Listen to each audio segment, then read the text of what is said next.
Mais bien, chers frères, si vous aviez de la foi gros comme une graine de moutarde, vous auriez dit à l'arbre que voici, déracine-toi et va te planter dans la mer, et il vous aurait obéi. Premier constat, il y a une différence énorme entre la graine de moutarde, infiniment petite, et l'arbre qui se plante dans la mer. Jésus a pris un exemple pour montrer que la foi des apôtres n'est même pas l'équivalent d'une graine de moutarde. Il montre le différentiel qu'il y a entre les deux,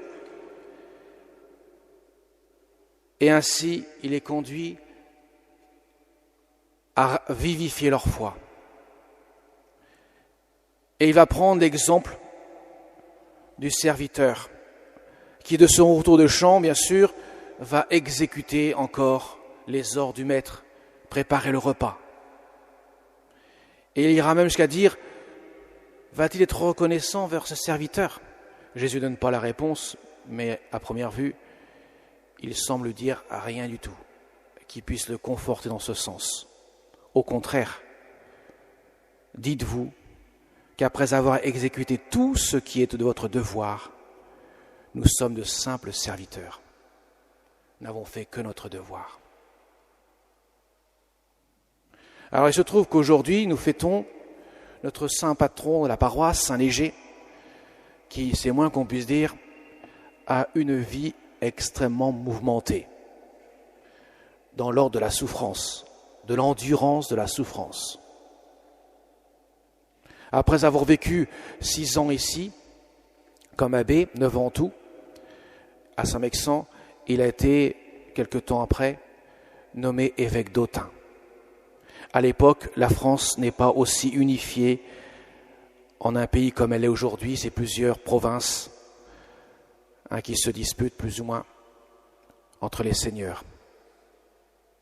Et voilà qu'il y a le maire du palais de la Neustrie, qui correspond à la région parisienne, eh bien, n'aime pas beaucoup Saint-Léger. Parce que Saint-Léger défend les Bourguignons dont il est l'évêque. Et bien sûr, Hébrouine, le maire du palais en question, lui en veut terriblement, au point qu'il est prêt à dévaster la ville. Et pour éviter cela, Saint-Léger se rendra. Et il lui arrachera la langue et les yeux. Rien moins que cela. Viendra un jour, quelque temps après, où Hébrouine, le maire du palais, tombera en disgrâce. Et Saint-Léger sera en faveur par rapport au roi. Et donc Hébrouine sera renvoyé de sa charge et ira croupir dans un monastère dans l'est de la France. Là, Saint-Léger aurait pu très bien se venger. Toi, mon ennemi, tu m'as fait cela, moi je vais te faire cela. Dent pour dent, œil pour œil, non. Saint-Léger a refusé cela. Il ne s'est pas vengé, car il aime même son ennemi. Et quelque temps après, eh bien, Hébrouine est revenu en grâce auprès du roi. Et alors là, il va se venger contre Saint-Léger. Il va le faire décapiter.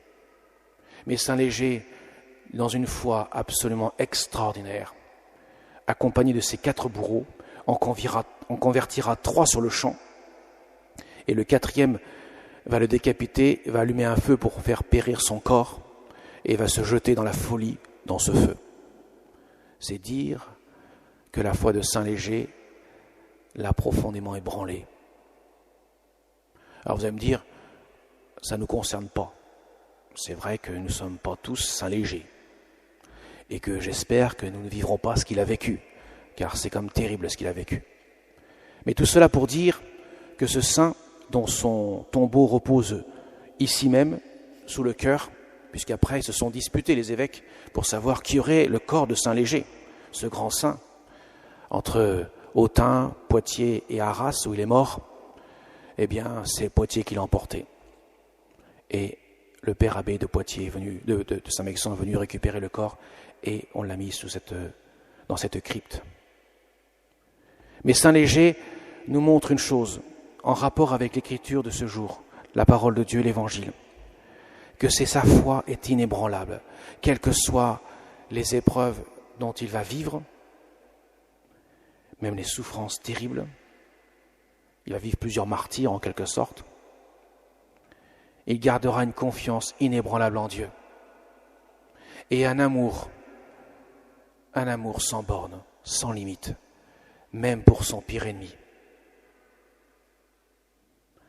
Ça, c'est dire que ce saint avait une foi bien plus grosse qu'une graine de moutarde. Dans notre vie de chaque jour, nous pouvons traverser de multiples épreuves. Nous pouvons traverser des choses qui pourraient nous amener à douter de la présence de Dieu, de la force de Dieu, de la présence même de Dieu. Mais Saint Léger nous enseigne, quoi qu'il arrive, il faut garder confiance et espérance et garder la charité. Car Dieu tient toujours ses promesses, même quand on ne les voit pas. Il garde ses promesses. Celui qui met sa confiance en lui éprouvera toujours de la joie,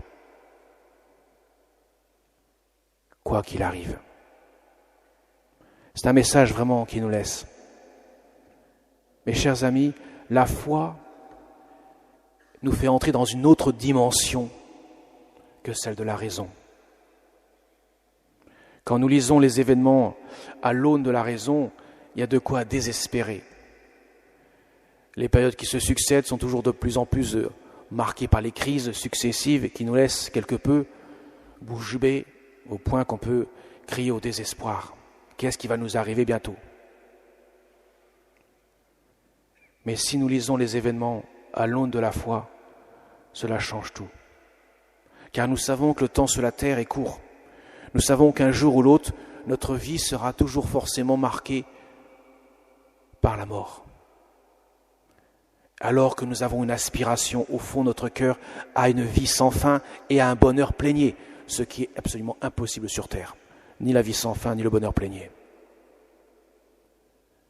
Saint Léger nous rappelle qu'en mettant notre confiance dans le Seigneur, en ayant une foi en lui, une espérance dans la vie éternelle et une charité sans borne, y compris pour ses pires ennemis, eh bien, le résultat est au bout du compte. Dieu nous donne ce qu'il a promis donner à ceux qui ouvrent leur cœur. Car tout est une histoire de confiance et d'amour. De confiance et d'amour. Tous les saints